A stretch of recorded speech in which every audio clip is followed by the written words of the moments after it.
নমস্কার বন্ধুরা, রুচির কিচেনে সবাইকে স্বাগত জানাই। আজকের রেসিপি ভেন্ডি বা ঢ্যাঁড়সের নিরামিষ। চলুন রেসিপিটা দেখে নিয়ে যাক। আশা করি আপনাদেরও ভীষণ ভালো লাগবে।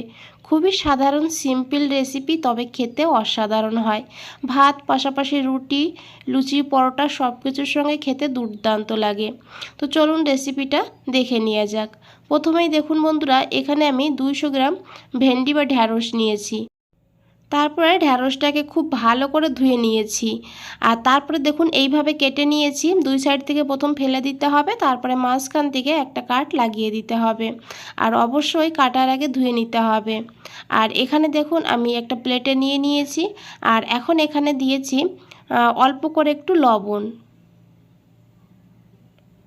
আর দিয়েছি এখানে অল্প করে একটু হলুদের গুঁড়ো। হলুদের গুঁড়োটা অবশ্যই এখানে দিতে হবে। আর দিয়েছি এখানে বন্ধুরা 1 চামচ ভর্তি করে বেসন। বেসনের পরিমাণটা বেশি দিতে হবে। আমি যেহেতু 200 গ্রাম ভেন্ডি নিয়েছি, সেই কারণে 1 চামচ দিয়েছি। তো আপনাদের ভেন্ডির পরিমাণ যদি বেশি হয় তাহলে কিন্তু বেসনের পরিমাণটাও একটু বাড়িয়ে দেবেন, কারণ এই রেসিপিতে কিন্তু বেসনটা একটু বেশি দিতে হবে। তারপরে দেখুন হাত দিয়ে এইভাবে খুব ভালো করে ভেন্ডির গায়ে লবণ, হলুদ আর বেসনটা এইভাবে লাগিয়ে দিতে হবে। তারপরে 10 মিনিট এইভাবেই রেস্টে রেখে দিতে হবে। এদিকে দেখুন বন্ধুরা, আমি নিয়েছি একটা আলু বড় সাইজের। আলুটাকেও কিন্তু ভেন্ডির মতন করেই কেটে নেব, পাতলা পাতলা করে আর একটু লম্বা করে। তো দেখুন এইভাবে কেটে নেব। বন্ধুরা একবার হলেও এই রেসিপিটা বানিয়ে খেয়ে দেখবেন, তারপরে আমাকে জানাবেন আপনাদের কেমন লেগেছে। ভীষণই ভালো লাগবে, খুবই সাধারণ আর রান্না করতেও কিন্তু খুবই কম সময় লাগে।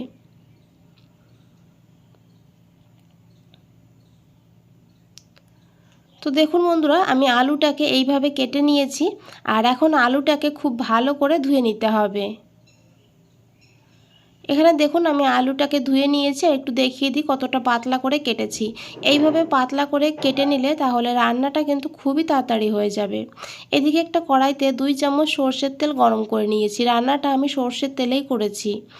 আর তারপরে এই তেলটাকে ভালো করে গরম করে নিয়ে দিয়ে দিয়েছি এই ভেন্ডি বা ঢ্যাঁড়সগুলোকে। এখন খুব ভালো করে এই ভেন্ডিটাকে এইভাবে ভেজে নিতে হবে। দেখুন কত সুন্দর এখানে বেসনের কোটিং চলে এসেছে ভেন্ডির গায়ে। এইভাবে করে কিন্তু ভেজে নিলে এটা কিন্তু খেতে দুর্দান্ত হয়। তো দেখুন, দেখে বোঝাই যাচ্ছে যে ভেন্ডিগুলো ভাজা হয়ে গিয়েছে। এখন এগুলোকে তুলে নিতে হবে।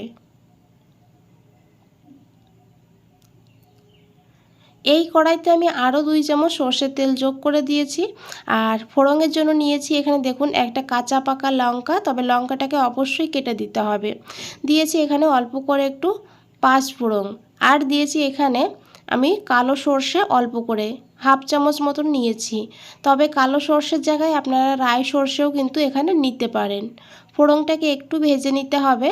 তারপরে এখানে দিয়ে দিতে হবে কেটে রাখা আলুগুলো। এখন আলুটাকে ভালো করে একটু ভেজে নিতে হবে প্রথমে, কারণ আমি আগেই বলেছি আলুটা কিন্তু রান্না হতে সময় বেশি লাগে। সেই কারণে আলুটাকে এইভাবে আলাদা করে একটু ভালো করে ভেজে নিতে হবে। তো এইভাবে খুব ভালো করে মিশিয়ে ঢাকা দিয়ে রেখে দেব 2 মিনিটের জন্য। ঢাকা দিয়ে দিয়ে আলুটাকে ভাজলে তাহলে কিন্তু আলুটা খুব তাড়াতাড়ি ভাজা হয়, আর তাছাড়া আলুটা অনেকটা নরমও হয়ে যায়। তবে এইভাবে মাঝে মধ্যে ঢাকনা দিতে হবে, আবার মাঝে মধ্যে ঢাকনাটা খুলে একটু নাড়াচাড়া করে নিতে হবে। এখানে বন্ধুরা আলুটা ভাজা হয়ে গিয়েছে। এখন এখানে দিয়েছি অল্প করে একটু হিং। হিংয়ের ফ্লেভার ভালো লাগলে অবশ্যই দিয়ে দেবেন। নিরামিষ রান্নাতে একটু হিং দিলে খেতে কিন্তু দারুণ লাগে। আর হিংটা এই সময় দিলে তাহলে কিন্তু হিংয়ের ফ্লেভারটা খুবই ভালো থাকে। আর হিংটাকে দিয়ে খুব ভালো করে একবার মিশিয়ে নিয়েছি। তারপরে এখানে নিয়েছি 1 চামচ আদা গ্রেট করে, আর তার সঙ্গে নিয়েছি কাঁচা লঙ্কা কুচি। তবে এখানে আমি একটা কাঁচা লঙ্কা নিয়েছি। তবে এই রেসিপিতে কিন্তু একটু ঝাল ঝাল হলে খেতে বেশি ভালো হয়, তবে ঝালটা আপনারা আপনাদের প্রয়োজন মতন নিয়ে নেবেন। এখন এই আদাটাকেও একটু ভাজা ভাজা করে নিয়েছি, যেন আদার কাঁচা গন্ধ না থাকে। আর তারপরে এখানে দিয়েছি দেখুন হাফ চামচের একটু বেশি ধনিয়ার গুঁড়ো। ধনিয়ার গুঁড়োটা কিন্তু একটু বেশি দিতে হবে এই রেসিপিতে। আর আমি যে পরিমাণে ভেন্ডি নিয়েছি সেই পরিমাণে কিন্তু মশলাগুলো দিয়েছি। তবে আপনাদের পরিমাণ যদি বেশি থাকে ভেন্ডির তাহলে মশলার পরিমাণগুলো একটু বাড়িয়ে দেবেন। তারপরে দিয়েছি হাফ চামচ এখানে জিরের গুঁড়ো, হাফ চামচ হলুদের গুঁড়ো, আর দিয়েছি অল্প করে একটু কাশ্মীরি লঙ্কার গুঁড়ো। সুন্দর একটা কালার হবে। আপনারা দিতে না চাইলে না দিলেও হবে, তো আমি শুধু কালারের জন্য দিয়েছি, এতে ঝাল হবে না। আর দিয়েছি এখানে বড় সাইজের একটা টমেটোটাকেও কিন্তু লম্বা লম্বা করে কেটে নিয়েছি। দিয়েছি পরিমাণ মতন লবণ। এখন খুব ভালো করে এইভাবে মিশিয়ে নিতে হবে মশলাগুলোকে, আর মশলাগুলোকেও একটু ভাজা ভাজা করে নিতে হবে। তো এখানে আমি একটু জলের ছিটে দিয়ে দেবো এইভাবে, যাতে এই মশলাগুলো পুড়ে না যায়। তারপরে খুব ভালো করে মিশিয়ে নেব, আর তারপরে ঢাকা দিয়ে রেখে দেব লো ফ্লেম করে 2 মিনিট। এতে মশলাটাও ভাজা হয়ে যাবে, আবার কিন্তু আলুটাও অনেকটা সিদ্ধ হয়ে যাবে। দেখুন 2 মিনিট পর ঢাকনাটা খুলে নিয়েছি, আর এখন একবার খুব ভালো করে মিশিয়ে নেব। এখানে কিন্তু প্রায় আলুটা সিদ্ধ হয়েই গিয়েছে, আর মশলাগুলোও কিন্তু বেশ ভালোভাবে ভাজা হয়েছে। এখন দিয়েছি এখানে ভেজে রাখা ভেন্ডিগুলো, আর দিয়েছি একটু গরম মশলার গুঁড়ো। গরম মশলার গুঁড়োটা অবশ্যই দিতে হবে, যেহেতু সম্পূর্ণ নিরামিষ তাই একটু গরম মশলার গুঁড়ো দিতেই হবে। তারপরে দিয়েছি এখানে একটু কাসুরি মেথি, হাফ চামচ মতন কাসুরি মেথি হাত দিয়ে গুঁড়ো করে দিয়েছি। কাসুরি মেথি হাতের কাছে থাকলে দিয়ে দেবেন। আর তারপরে খুব ভালো করে মিশিয়ে নিয়েছি, আর দিয়েছি এখানে দেখুন কয়েক দানা চিনি।